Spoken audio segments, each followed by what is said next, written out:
রাজ্যের পর্যটন দপ্তর এবং IHCL এর মধ্যে একটি লিজ এগ্রিমেন্টে স্বাক্ষরিত হয়েছে আজ মঙ্গলবার বিকেল আনুমানিক 5টা নাগাদ আগরতলায় এই লিজ এগ্রিমেন্ট কর্মসূচিতে উপস্থিত ছিলেন রাজ্যের মুখ্যমন্ত্রী প্রফেসর ডক্টর মানিক সাহা, রাজ্যের পর্যটন দপ্তরের মন্ত্রী সুশান্ত চৌধুরী এবং অন্যান্য দপ্তরের আধিকারিকরা। উল্লেখ্য, রাজ্যের পুষ্পবন্ত প্যালেসকে কেন্দ্র করে একটি বিলাসবহুল হোটেল নির্মাণ করার উদ্যোগ গ্রহণ করা হয়েছে। এই উদ্যোগকে বাস্তবায়ন করার লক্ষ্যে এই কোম্পানির সাথে রাজ্য সরকারের এই এগ্রিমেন্ট স্বাক্ষরিত হয়েছে আজ। এদিনের এই কর্মসূচিকে কেন্দ্র করে রাজ্যের মুখ্যমন্ত্রী প্রফেসর ডক্টর মানিক সাহা অত্যন্ত সন্তোষ ব্যক্ত করেন।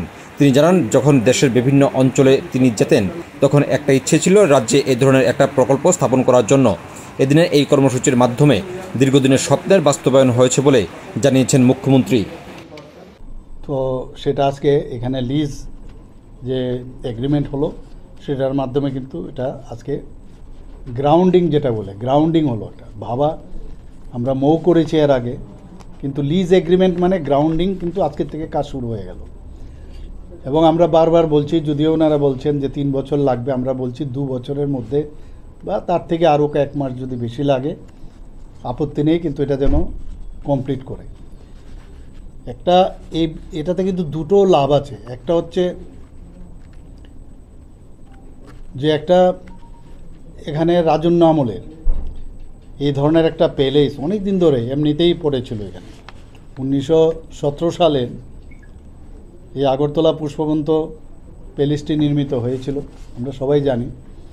এবং মহারাজা বীরেন্দ্র কিশোর মাণিক্য বাহাদুরের এই প্যালেসটি নির্মাণ করেছিলেন। এবং তার যে স্থাপত্য এবং ঐতিহাসিক যে ভবন হিসাবে অনেক মানুষ জানে, এবং সারা ত্রিপুরাতে তো জানেই, ভারতবর্ষের কয়েকটা জায়গা হয়তো বা জানতেও পারে। এবং সেখানে কিন্তু আমাদের গভর্নর হাউস হিসাবে সেটা পরিগণিত হয়েছিল। আমাদের গভর্নর সেখানে থাকতেন, কিন্তু পরবর্তী সময়ে আমাদের গভর্নর হাউস যখন নতুনভাবে তৈরি হয় সেখানে উনি যখন চলে গেলেন, তারপর কিন্তু এই প্যালেসের অবস্থা ভালো ছিল না। আমরা ভারতীয় জনতা পার্টির সরকার যখন আমরা আসলাম, আমরা ডিসিশন নিলাম এই প্যালেসটার একটা প্রপার ইউটিলাইজেশন দরকার। এবং আজকে এখানে জয়ন্তবাবু বলেছেন যে একমাত্র নর্থ ইস্ট এবং ইস্টার্ন রিজিয়নের মধ্যে, ইভেন ভারতবর্ষের মধ্যে মোস্ট প্রবাবলি, যে গভর্নমেন্টের সাথে আর কোথাও এইভাবে লিজ কিন্তু হয়নি। হয়তোবা মহারাজাদের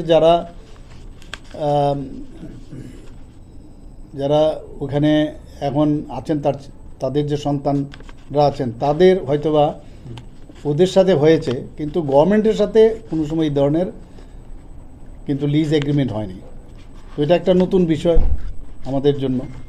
এবং এখানে প্রায় 100টার মতো রুম হবে, এর মধ্যে এক্সক্লুসিভ 4টের মতো রুম হবে যা আমার কাছে বলা হয়েছে। এবং প্যালেসের আদলে মানে ওইখানে যে রুমগুলো হবে মনে হবে যেন রাজবাড়ির মধ্যেই কোনো একটা রুমে এসছে, এই ধরনের আদলে ওটা বানাবে। তো এটার জন্য আমাদের জন্য এটা কমার্শিয়াল যে 5 স্টার হোটেল হয় সেরকম না। তো এই ধরনের হোটেল যেহেতু আসছে, আমরা কিন্তু এর জন্য খুব গর্ববোধ করছি যে আগামী দিন, এখন আমরা ভাবছি খালি, যখন এটা আমরা শেষ হবে তখন আমরা বুঝতে পারবো। এবং ভাবার সাথে যে কাজ হচ্ছে আমরা দেখছি একের পর এক, খুব অল্প সময়ের মধ্যে কিন্তু এটা সম্ভব হয়েছে।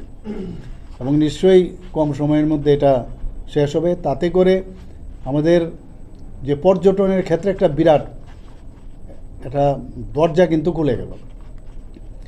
যা আমাকে বলা হয়েছে, যা জানলাম, যে হেরিটেজ যে এই ধরনের যে 5 স্টার হোটেল এটা হওয়াতে ওনাদের যে টাটা গ্রুপের যে চেইন আছে, বিদেশ থেকেও বহু লোক এখানে চার্টার প্লেন করে আসবে।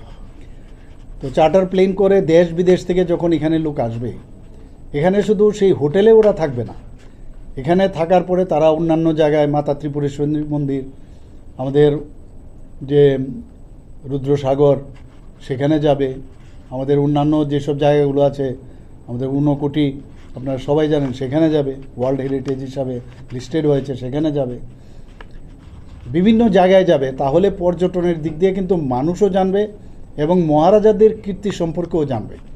আমরা অলরেডি এখানে রেট্রোফিটিংয়ের মাধ্যমে আমরা কাজ শুরুও করেছি।